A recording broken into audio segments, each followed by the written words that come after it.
Hi there, Wayne Headland with TL Sites. In this video tutorial, we are going to look at how to update a review or testimonial on the website using the Avada theme.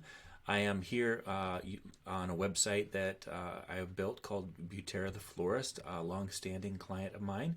And so we're going to go ahead and use this as a sample to help us understand how to do this. So the first thing we want to do is, of course, make sure we're logged into the website. Then we're going to go to the page that we want that has the content we want to have updated. And we'll select the Edit Live button. I'm going to go ahead and do that now. And it'll take us to the back end, but we'll still be able to see the actual website live as we can see it right here.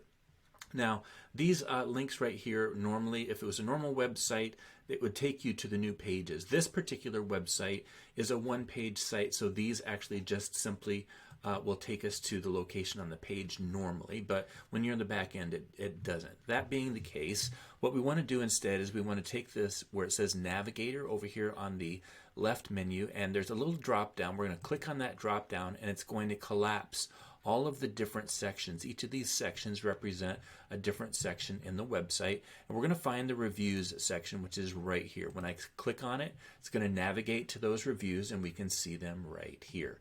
Now, in this particular one, I'm also going to take this reviews section and expand it so I can see the various elements inside that reviews section.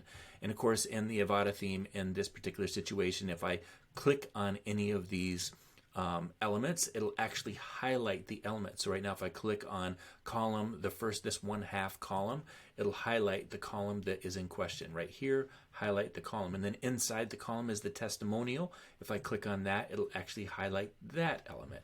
So in this particular website, we actually have 4 boxes, as it were, or 2 columns of 2 rows with boxes, and each of these boxes actually hold some testimonials. We can see there's 2 testimonials here because of the navigation element right here. So we're going to click on testimonial here and testimonial here, testimonial. The one that I want to do is, because this one only has 1 testimonial, I would go ahead and want to add a second testimonial here. So I'm going to select that last one right here. And now that I know it's the correct one, because I saw it was highlighted over here, I'm going to click on this little pencil button, which is going to let me edit it. Now I've moved into the edit screen. Nothing has changed here. If I was going to make a change to one of these elements, I could potentially mouse over the element and click it. I find it a little bit more meaningful to use the left navigation here. So I'm inside the testimonial, and I can see the Elizabeth Bride, which is this one right here. I want to add a new testimonial, so it'll be on the testimonial slider, similar to this one, where it goes back and forth between the 2.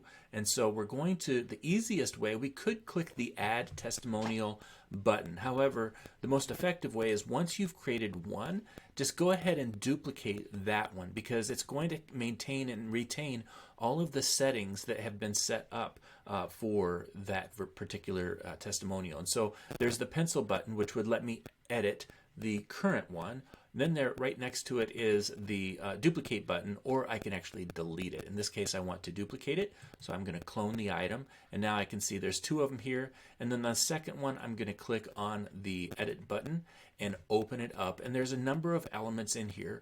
Now, because I'm wanting to maintain all of the consistency and the formatting that's already there, I'm just going to roll down and make the changes. Now, this is a sample, so we're not going to actually keep this. When we're done, we're going to delete it. So for the name, I'm going to just go ahead and say Smith, and I'll leave that as Bride. Actually, it's first name, right? So first name, we'll say Rebecca. Okay, and now in here with the picture, we would want to select the picture. Now the picture that we're using is going to be a particular size, and so I can go into one of the existing pictures and see what size are we using. I can see down here it's 333 by 333. That's the size of this particular image. So ideally, whatever image we use, we want to make sure we're using the same size. I have submitted a different video in my tutorials section of tlsites.com that shows you how to edit an image to the appropriate size. So let me just show you what happens if we don't do that. So I'm going to go ahead and actually, you saw that I already deleted that particular image, and now I'm going to click on the plus sign, and let's just select another image that may be this one here. It's clearly not a square. It's not 333 by 333. And so if I select that and insert it into the post, let's just kind of review on the live view right here and see what's going to happen. And you'll see here it just does not match this over here.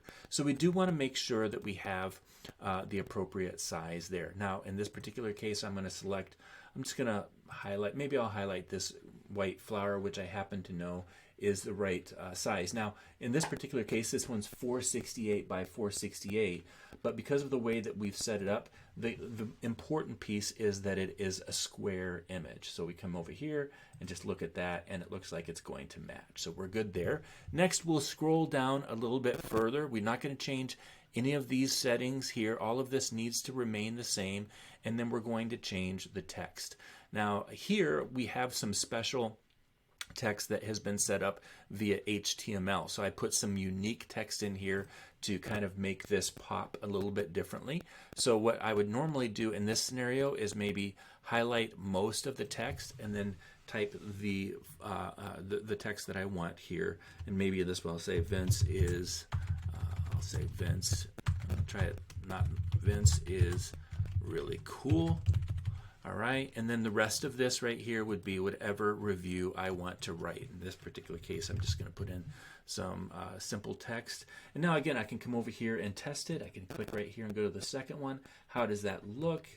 Rebecca Bride, Vince is really cool. The image, everything seems to be functioning well. So now if I want to, I can navigate out of that by clicking on this little arrow, and I can see those two items there, and we should be good to go. The last thing I need to remember to do is simply save the entire page, the changes that I've made to the page. And usually I always like to double check and just test to make sure everything worked. So to do that, to go to the main website, what I usually do is hold down the Control key or the Command key if you're on Mac on my keyboard, and then I click on this X and select Exit to Page Front End. What that will do is it'll open the front end in a new tab, but leave the back end open here in case I need to make some changes. So now I'm going to go ahead and go to the front end. We're going to select Reviews. We'll scroll down to the Reviews. I'm going to come down here to this corner. We're going to move to that one and see, hey, I think it looks pretty good.